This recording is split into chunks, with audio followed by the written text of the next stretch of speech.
Well, hey, you guys, welcome back to another week of the podcast. We are going to be talking about transitions today and how to use them for your advantage. So, I want to give you a little sneak peek into my life before we dive into transitions, just briefly here. I wanted to let you guys know I am recording back to back episodes today, and I've done that a few times. If you're watching the video on YouTube today, you might notice I'm wearing the same shirt that I was wearing in last week's episode. It's because I just finished recording that episode. I don't have a lot of clothes and I do that on purpose, but I am about a month ahead on recording these episodes. And the way that I'm doing it is I'm batching them, and that is helping out tremendously with just getting things done and staying on top of things. So I'm constantly giving myself little high fives and pats on the back for staying on my schedule, which is much different than last time I did the podcast. It was last minute and it was very stressful. And I feel like I was keeping things together on the outside. You guys probably never knew that I was sliding into my chair sometimes on Monday afternoon for a show that was going live the next day. So I was keeping things together on the outside, but I was really stressed out and frazzled on the inside. And I want you to know I'm having so much more fun with things because that stress and that burnout that I was feeling before is not there like it was last time. So it is the middle of August right now, and my kids went back to school last week. And I know all school schedules are a little bit different. So even if your kids have year round school, I'm guessing that the content of this podcast on transitions will be applicable in some way, shape, or form, no matter when you're finding this episode or what season of life you're in, because the one constant that we do all have is change. Am I right? I know for myself, it seems like as soon as you get a routine down, things change. I know when my kids were babies, as soon as I got them on a really good sleep schedule, they might start cutting teeth or they would move from two naps to one nap, and we'd have to figure it all out again. So there are actual seasons of life that create transitions for us, right? With summer break and going back to school and holidays and all of those things. But there are also seasons of life that create transitions as well, with our kids moving out or kids going to school for the first time and transitioning away from the house for part of the day. There are also bigger life transitions that we live through as well with moves. I've done 2 international moves, and those were a big deal. We moved to Japan and then Germany, and I guess back to the States. So maybe 3 international moves. I've transitioned with new babies and new jobs and deployments and even loss. So, all of those things can create kind of a bigger transition. Sometimes it feels a little bit lonely or isolating when we are the only ones experiencing a larger transition in life because of these situations that other people aren't living through. And I was just actually talking with one of my clients on email who had a move, a new baby, and a new job all in 3 months. Often we don't like change because it's uncertain or it's different from the way things used to be. It might feel scary, or it might even feel a little bit out of control because of the uncertainty and the newness, the things that we haven't experienced before and we're living through currently. Any way you slice it, there is going to be a shift. Even a shift with the schedule can feel like the week has turned on its head. No matter what kind of transitions we're living through, it always takes a little bit of time for the dust to settle. Now, whether that is a week or a year or even several years, depending on what the transition is. I'm particularly thinking of a loss situation, a loss of a spouse or a loss of a child. Sometimes those things never feel settled again. So, what do you do? And some of these transitions, like I said, are going to take some time with a move or a new baby or a family situation. And some of them are seasonal changes, which are a little bit faster, and there's less physical and emotional adjustment that happens. But generally speaking, you can always use transitions to your advantage, even if you've recently had a loss. Now, if you've recently had a loss, I don't want you to feel like I am minimizing your pain in any way. I am speaking more to my current experience with my kids going back to school and how I'm using this transition to make some intentional pivots in my life. I know after I have experienced loss in my life, I didn't necessarily want to jump straight into thinking how this change in my life could possibly be happening for me. You want to take your time, and as you're ready, you can start to think about how you want to transition into a different life for yourself. But give yourself some time, offer yourself grace. you might need to reach out to a counselor if that is the type of experience that you're living through right now. But I felt like this was the perfect time to do this episode, again, because of my experience right now. I know many of you are also transitioning back to a new school year. So, like I said, this is more along the lines of how I'm approaching this episode. I know some of you are happy about the transition back into school and getting back into a regular routine and maybe having some time to yourself during the day. But if you're like me, there also might be a little bit of sadness about the transition back into fall and back into the schedule. So I wanted to share with you some steps to help you transition a little bit better today in the podcast. Now, like I said, you can use this for a back to school transition, but you can use this information for a lot of other transitions that you might be living through currently. So the first thing that I want to say when we transition is you want to stop resisting. Some of us don't like change. And you might have even said that before. You might have been one of those people that have said, I hate change. I've had a few of my kids that have told me this. My oldest daughter does not like change, yet it happens all of the time. So let me give you an example of how this came up when I was talking to my oldest daughter, Lucy, the other day. So Lucy is a homebody. She's amazing. She just turned 18. And she has been deciding where to go to college over the last year. And this was a really tough choice for her to make. She got accepted to multiple schools, but she gets homesick. And she gets homesick when she's gone for a week, even now as an adult.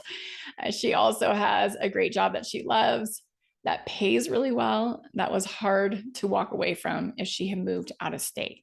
So I'm all about stepping outside of your comfort zone. But I knew for Lucy, moving away from home might push her past her discomfort zone and more into her terror zone. So this is something that you want to kind of navigate for yourself as far as where you are at in a transition. Are you in a discomfort zone for yourself? Or are you in more of a terror zone? If you're in a terror zone with a transition, how can you move yourself into a discomfort zone?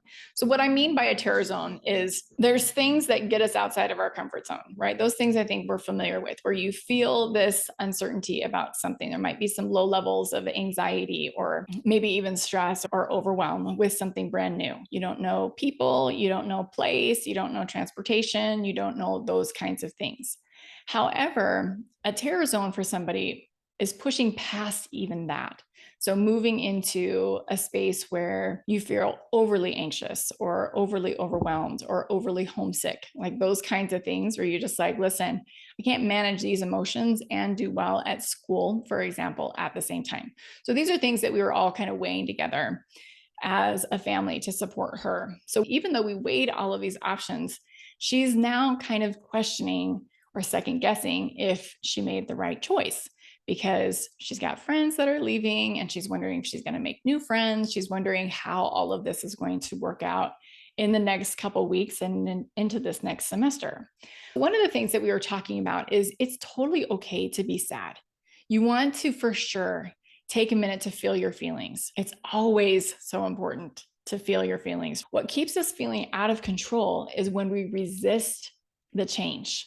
When we tell ourselves things like, things should be different, or I should be able to do this, or I'll never get this, or we spend a lot of our time pining for the way things used to be.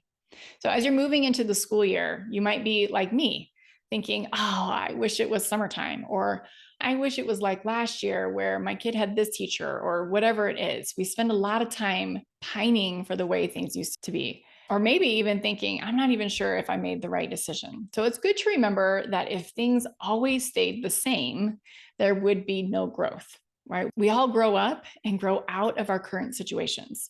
So with a new job, for example, it might have seemed like a really, really good idea at the time you made the decision until it's actually time to move. And then you're in the process of moving and things feel crazy and you want to backpedal on that, right? Now it feels like there's a lot of turmoil. There's a lot of swirling energy that's around that feels really uncomfortable. I know there's been times where my husband has started day one at a new base, working as a dentist in a new clinic. It feels like the first day of school all over again. I know when you're in the thick of this transition and you're actually living it, you want to take time to feel the jitters and feel the nerves and feel all the emotions that are coming up with that. and focus on moving forward. So you can make room for both of those things at the same time. This is something that I've done all the time. I mean, even when I'm doing a webinar presentation or a live masterclass, particularly to new students or new potential students, I feel really nervous. But I tell myself, hey, you can still feel nervous and show up and do a really good job. You can feel the nerves and still do amazing. So it's the same with any kind of transition that we're making, anything that feels kind of scary. Another thing that I want to remind you here of is your new life doesn't need to look like your old life. In fact, it won't. And that's a good thing. Even moving into something as simple as a brand new school year, the new year might not look and feel like last year, and that's okay. So if you find yourself avoiding your emotions by buffering through it all, when you're trying to avoid feeling the discomfort, the jitters or the nerves or whatever it is, you might eat. You might watch too much TV. You might over social media your life. If you find yourself in that situation, I want you asking yourself, which emotions are you trying to avoid by buffering? You might feel anxious. You might feel overwhelmed. You might feel sad. You might feel out of control. And I want you to remind yourself there is nothing wrong with whatever emotions that you are feeling. So there is nothing wrong with feeling sad. There's nothing wrong with feeling anxious. This is life. One of the things that I like to ask myself when I'm feeling this way is, what if this is happening for me? And one of the things that I've learned through all transitions of life, and I'm talking about the easy ones to the really, really difficult ones, there will be new opportunities through this experience that will be amazing. And I know that that's true. Okay. The second thing that I want to say here, as far as my tips go with transitions, is you want to intentionally look for opportunities to grow. We get stuck in patterns and old ways of doing things, and we end up oftentimes taking on too many things. So, change allows us to create space to let go of what is not working. So, anytime there's kind of an upheaval to the schedule, an upheaval to whatever it is, there is space to make changes. So, all the moving around and changing things up gives us permission to intentionally make some needed changes. So I know for some of you, with your current transition back to school, this might make things challenging. And we subconsciously slide back into this resistance mentality where we don't want to change. We're like, man, I wish it were summer all year round. And I know for myself, these are some of the things that I've been thinking. So for me, moving from summer into the school year has brought up some resistance. I love the laid back nature of summer, particularly as a homeschool mom. When I am the one who's in charge of doing their school, that means there's more things that I need to be doing to stay engaged, of course, with their education. And those are things that I've taken on, but it doesn't mean that it's not a difficult transition for me to add that back into my life once September hits. So I've got two kids right now who are less independent. So Thomas, my oldest, is almost 20. In fact, he'll be 20 by the time this episode airs. And he is living his best life in Portugal right now. He is not someone that I'm currently worried about all the time as far as what is happening on the day to day. Lucy eats and sleeps here, but is 100% self-sufficient in all the other ways. But Isaac is a sophomore and he has a spring birthday. So he can't drive himself around until May. And he is a busy boy. He has a lot of things going on this year.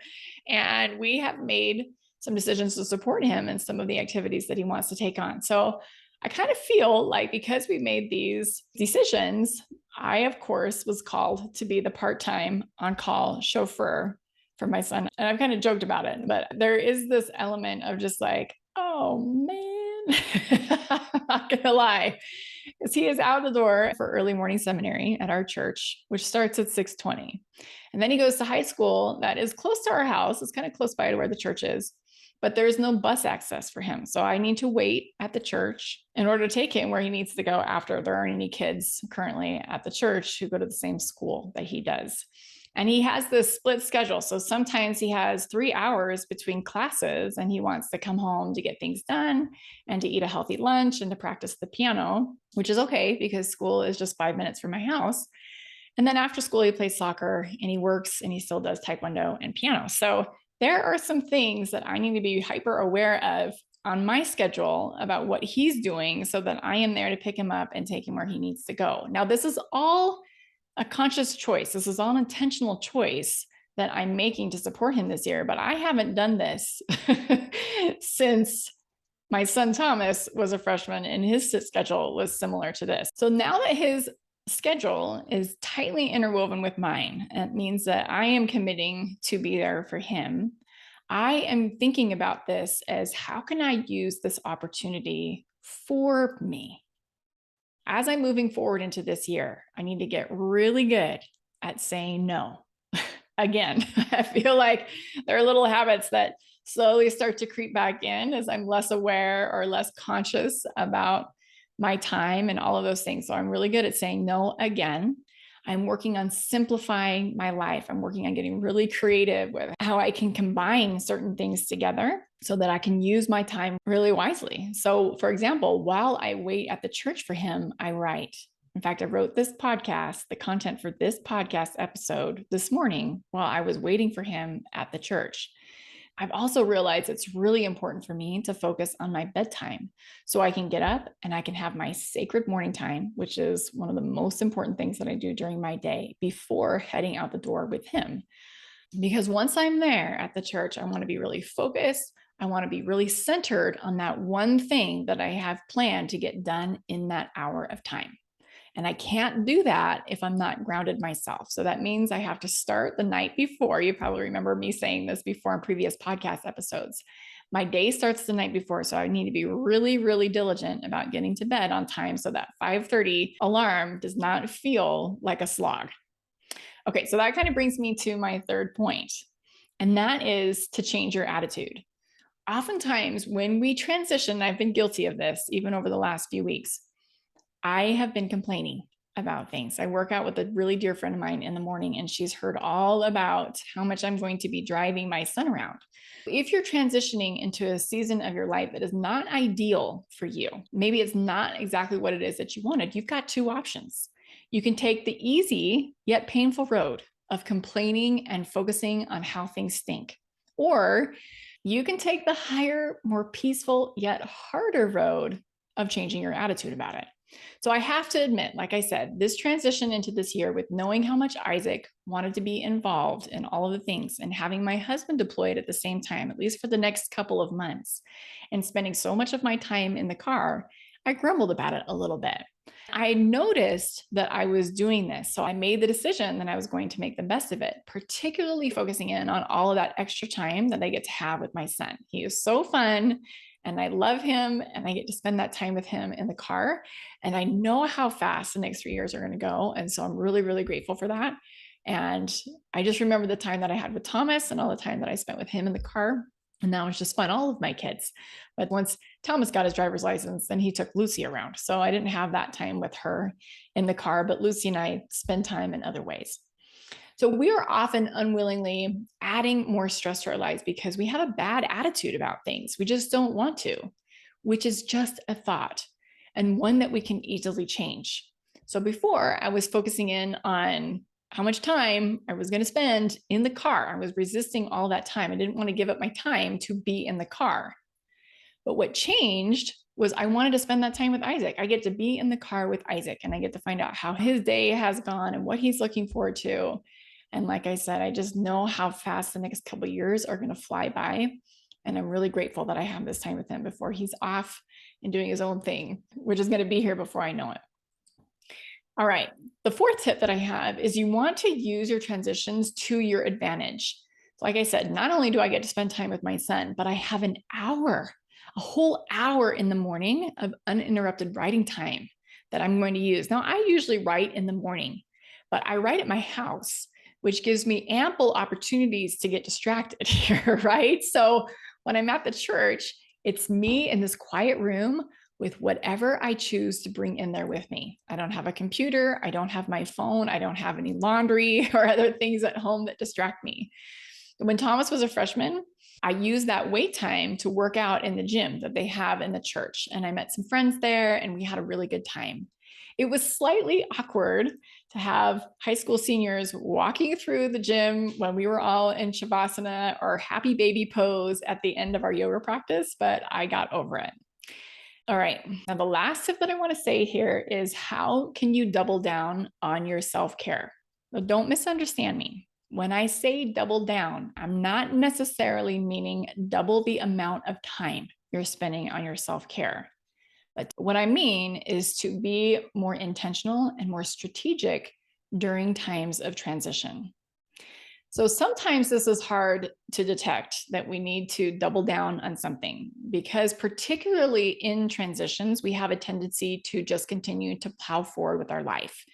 And that, of course, is going to add to feelings of stress and feelings of overwhelm. We might have a hard time focusing on things. And I know for me, I can start to get a little achy. Like my back hurts, I get headaches. My body is saying, hey, listen up, take care of me. And so when I start feeling like that, I start thinking about, okay, how can I be a little bit more intentional right now during this time? Okay, so let me give you an example of this. This is something that I recently did. In the evenings throughout the summer, I have been sitting in my infrared sauna. I got my sauna in May. So this is kind of a newer thing to my self-care routine. While I'm sitting there in this little cocoon of my sauna, I am listening to podcasts or audiobooks. Now, I do have to say, if you know anything about infrared saunas, I just want you guys to know my phone is outside of my sauna. I don't bring it inside of that with me. So I turn the volume up so that I can hear it while I'm inside of my sauna, but I'm listening to something. But I was noticing recently at the end of my day, I was feeling a little bit anxious about the transition. I was feeling a little bit anxious about this school year. And so last night, before I crawled into my sauna, I was thinking, okay, what do I want to listen to? And I just felt a lot of friction in making that decision. And so I just kind of clued into myself and I'm like, you know what? I actually don't want to listen to anything. I just want to sit and meditate in my little hot box. And I call it my hot box because it gets really hot in there. And my friend told me not to call it a hot box. She said that her husband thought I was smoking pot in my car when I said, yeah, I'm going to spend a little time in my hot box tonight.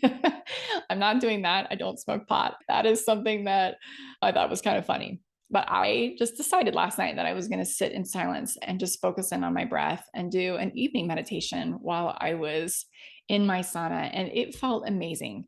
It was a time that I could just really decrease the stimulation that I was experiencing in life. And I think as moms, there's a lot of times during the day that we just have a lot of things coming at us, right? And I think even with our best intentions to improve ourselves by listening to a podcast or even something entertaining or something uplifting, it's still extra noise. And it's something that is stimulating our nervous system because we're listening and we're having to pay attention and we're having to use our brain for those things. So you want to make sure that whatever self-care things that you're doing during this time are nourishing. They're nourishing for you instead of just another box to check. I felt like, oh, I should sit in my sauna and listen to this thing. But I'm like, no, actually, I want to sit in my sauna and I want there to be nothing happening. I just want to sit there. And it felt amazing because it was a choice. It was a conscious choice. One of the other things that has helped me is to pick things that are grounding for my self-care. So things like a grounding yoga practice, for example, and there are specific asanas or poses that I can choose to do that help ground my energy and help me stay centered within myself. Warm foods like soups or root vegetables like potatoes, those kinds of things help me to feel more grounded and help to take my nervous system down. I also sleep with a weighted blanket and I take slow walks at night while it is still warm and light enough for me to go out. The transitions can feel kind of scatterbrained and unfocused, but doing these types of activities, ones that help us to ground and stay centered, can have a really soothing effect on our nervous systems. So I want you to remember that you have plenty of time, even within a transition. Just keep reminding yourself about that. Sometimes it takes a little planning and mindfulness to minimize distractions and to get centered, but you can do it. So if you want to join me inside the Burnout Breakthrough, the doors are open right now. and they will not be open for long. So if you are interested in joining me, I've done lots of podcasts about how to minimize stress and burnout in your life. If you want to join me for this 6-week course, I highly, highly recommend it. You can head over to JanineAlley.com to either join me or to find out more information about it. You can also email me or send me a direct message on Instagram, and I will answer whatever questions that you have about the course. This is the perfect place to be if you want to cut back on stress, if you want to feel better, if you want to become more peacefully productive in your life. As I've mentioned, I've been on both sides of the fence. If you missed episode number 105, all about my story, I share it over there on that episode. I talk about how I went from surviving my life and drowning in overwhelm and all the things that go along with that to feeling so much better and showing up the way that I wanted to. It has truly affected everything else in my life, from my relationships, my sex life, my health, even the way that I eat and the way that I take care of myself. And of course, in the way that I get things done.